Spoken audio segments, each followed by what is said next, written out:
न्याय प्रशासन की परिभाषा, प्रकार एवं दंड के विभिन्न सिद्धांत, definition and punishment for administration of justice. न्याय प्रशासन है क्या, उसका अर्थ क्या है, उसके बारे में सबसे पहले हम जानेंगे। मनुष्य क्या है? एक सामाजिक प्राणी है। जैसा कि हम लोग सभी जानते हैं कि मनुष्य एक समाज में रहने वाला है, तो इसलिए एक सामाजिक प्राणी है। और सामाजिक प्राणी होने के कारण उसकी जो इच्छा होती है वह क्या होती है कि वह समाज में शांतिपूर्ण तरीके से अपना जीवन यापन करे, उसके जीवन में कोई भी दखल ना दे, तथा वह अपेक्षा करता है कि कोई अन्य व्यक्ति उसके शांतिपूर्ण जीवन यापन में किसी प्रकार का दखल न करे। समाज में रहने वाले प्रत्येक व्यक्ति का यह कर्तव्य है कि वह उन नियमों व कानूनों के अनुसार अपना आचरण करे जिन्हें समाज या राज्य द्वारा बनाया जाता है। यदि मनुष्य समाज द्वारा बनाए गए कानून का उल्लंघन करता है, इसमें यही बताया कि मनुष्य क्या है? एक सामाजिक प्राणी है। और उसकी इच्छा क्या होती है कि अगर वह शांतिपूर्ण तरीके से जीवन यापन कर रहा है, कोई भी मनुष्य चाहता है कि हम अपने परिवार के साथ शांतिपूर्ण तरीके से रहें, वह यही इच्छा करता है कि कोई भी अन्य व्यक्ति, आस पड़ोस कोई भी अन्य व्यक्ति उसके शांतिपूर्ण जीवन यापन में दखल ना करे, लड़ाई झगड़ा ना करे। और समाज में रहने वाले प्रत्येक व्यक्ति का यह कर्तव्य है कि जो समाज और राज्य द्वारा बनाया गया कानून है, वह जो नियम है उसका ही उपयोग करे और उसी के अनुसार अपना आचरण करे। और यदि मनुष्य समाज द्वारा बनाए गए कानून का अगर उल्लंघन करता है, तब समाज का क्या होता है? संतुलन बिगड़ने लगता है। क्योंकि मनुष्य में तर्क बुद्धि होने के कारण वह अपने हित, अधिकार व इच्छाओं को प्राप्त करने के लिए प्रयत्न करता है। ठीक है, मनुष्य में तर्क बुद्धि होने के कारण अगर वह कोई किसी चीज की इच्छा करता है, तो उस इच्छा को पाने के लिए वह किसी भी हद तक जा सकता है। वह ऐसा करने पर परस्पर टकराव होती है। किसी चीज की इच्छा करने पर वह किसी भी हद तक जाएगा, तो किसी भी मनुष्य से, किसी से भी वह लड़ाई झगड़ा कर सकता है। संघर्ष की स्थिति बन जाने के कारण समाज के मूल ढांचे की टूटने की आशंका बन जाती है। और तब समाज के ढांचे को टूटने से बचाने के लिए न्याय प्रशासन की जरूरत पड़ती है। अगर कोई चीज है और मनुष्य अगर चाह रहे वो चीज मुझे ही मिले और दूसरा व्यक्ति भी वो चाह रहा मुझे मिले, तो इसमें क्या होगा? दोनों व्यक्तियों में, दोनों मनुष्य में क्या होगी? लड़ाई होगी। और उस लड़ाई अगर होगी तो जो नियम बनाए गए हैं वो नियम टूट जाएगा। ठीक है, लड़ाई के दौरान कुछ भी किसी को भी अहित कर सकता है, उसका नुकसान पहुंचा सकता है, तो जो भी कानून है वो उसमें क्या होगा? वो टूट जाएगा मूल ढांचा। और इस लड़ाई का न्याय के लिए क्या होगा? न्याय प्रशासन की जरूरत पड़ती है। न्याय प्रशासन सभ्य एवं सुव्यवस्थित समाज की आधारशिला है एवं राज्य का लक्ष्य है, तो इसे ही न्याय प्रशासन कहते हैं। तो आपने जान लिया न्याय प्रशासन की जरूरत हमें क्यों पड़ती है, उसका महत्व क्या है। अब हम जानेंगे न्याय प्रशासन की परिभाषा, डिफिनिशन ऑफ एडमिनिस्ट्रेशन ऑफ जस्टिस। न्याय प्रशासन शब्द की सार्वभौमिक परिभाषा देना अत्यंत कठिन है। न्याय प्रशासन की एग्जैक्ट परिभाषा का पता लगाना कठिन है। विधिवेताओं ने इसकी अपने अपने ढंग से व्याख्या एवं परिभाषा दी है। सामान्य ने क्या कहा है? सामान्य के अनुसार राजनीतिक समुदाय में राज्य की भौतिक शक्ति द्वारा, एडमिनिस्ट्रेशन शक्ति द्वारा अधिकारों तथा न्याय का संरक्षण किया जाना ही न्याय प्रशासन है। फ्रांसीसी दार्शनिक पास्कल के अनुसार न्याय प्रशासन का उद्देश्य होता है नागरिकों के अधिकारों को संरक्षण प्रदान करना। न्याय प्रशासन का माध्यम क्या है? राज्य का बल है। न्याय प्रशासन की परिभाषा एग्जैक्ट तो नहीं है, लेकिन बहुत सारे विधिवेताओं ने अपने अपने ढंग से परिभाषा दिया है। सामान्य ने कहा है राजनीतिक समुदाय में राज्य की भौतिक शक्ति द्वारा अधिकार एवं न्याय का संरक्षण किया जाना न्याय प्रशासन है। मतलब लोगों के अधिकारों एवं न्याय का संरक्षण जो भी करता है वही न्याय प्रशासन है। न्याय प्रशासन का आप वर्ड से भी जान सकते हैं, न्याय प्रशासन। प्रशासन उसे कहते हैं जो सरकार का वह व्यक्ति होता है जो किसी भी अन्याय को, जिसे यह समझ हो कि कौन सही है कौन गलत है, वही व्यक्ति वही प्रशासन होता है। और जो न्याय करता है उसे ही न्याय प्रशासन कहते हैं।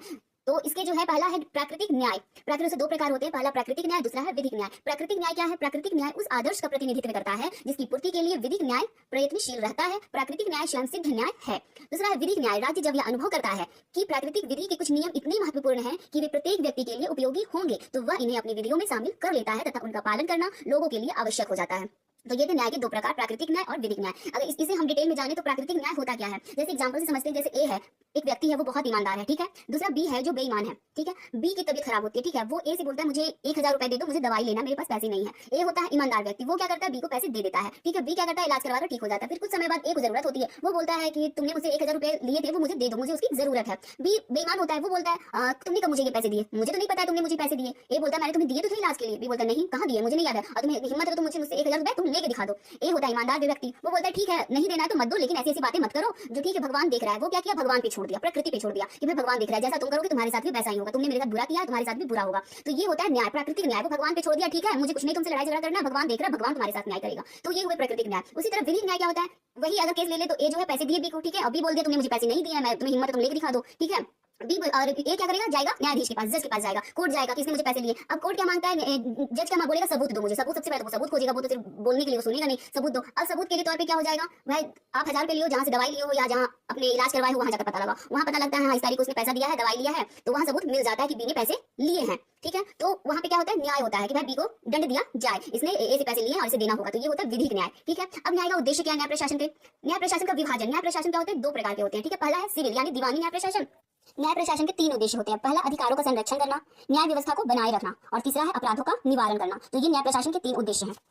अब न्याय प्रशासन का विभाजन देखो तो न्याय प्रशासन दो प्रकार में विभाजित किया गया है। पहला है सिविल यानी दीवानी न्याय प्रशासन, ठीक है। दूसरा होता है आपराधिक न्याय प्रशासन, जिसे दांडी न्याय प्रशासन भी कहते हैं। सिविल न्याय प्रशासन क्या होता है? दीवानी न्याय प्रशासन का कार्य जो है वो पक्षकारों के अधिकारों का निर्धारण करना है और क्षतिग्रस्त पक्षकार को अनुतोष प्रदान करना है। यह अनुतोष जो है क्षतिपूर्ति के रूप में भी हो सकता है, विनिर्देश पालन के रूप में भी हो सकती है, व्यादेश के रूप में भी हो सकती है, या पुनर्भुगतान या प्रतिस्थापन के रूप में भी हो सकती है। इसका उद्देश्य यथास्थिति कायम रखना अथवा सुधारात्मक या प्रतिकारात्मक न्याय प्रदान करना है। और वे अपकार जो सिविल कार्यवाही की विषय वस्तु होती है सिविल अपकार कहलाती है। दूसरे शब्दों में कहे तो जो न्याय प्रशासन सिविल उपकार से संबंधित होते हैं उन्हें हम सिविल न्याय प्रशासन प्रशासन कहते हैं। मतलब इसमें क्या है, दीवानी या सिविल न्याय प्रशासन में कार्य, जो न्याय प्रशासन का जो कार्य होता है वो क्या होता है, पक्षकारों के अधिकारों का निर्धारण करना। अगर किसी पक्षकार के 10 रुपए चोरी हो गए, ठीक है, तो न्याय प्रशासन का कार्य क्या है, उसकी क्षतिपूर्ति करना, उसके अनुतोष को प्राप्त करना। दूसरा है दांडिक न्याय प्रशासन, जिसे आपराधिक न्याय प्रशासन भी कहते हैं। दांडिक न्याय प्रशासन का उद्देश्य होता है अभियुक्त के अपराध का निर्धारण करना। अभियुक्त ने, अपराधी ने क्या अपराध किया है उसका निर्धारण करना और उसे उस हिसाब से उसे दंड देना। दंड जुर्माना के रूप में भी हो सकता है और शारीरिक एवं मानसिक पीड़ा के रूप में भी हो सकता है। अपराधी को कारावास की भी सजा दी जा सकती है। वे अपकार जो दांडिक कार्यवाहियों की विषय वस्तु होती है वे दांडिक अपकार होते हैं। दूसरे शब्दों में हम कह सकते हैं कि दांडिक अपकार से संबंधित कार्यवाहियां दांडिक न्याय प्रशासन के अंतर्गत आती है। अब हम समझे तो सिविल और आपराधिक में क्या होता है, सिविल में क्या होता है, सजा उसमें नहीं होती है, ठीक है,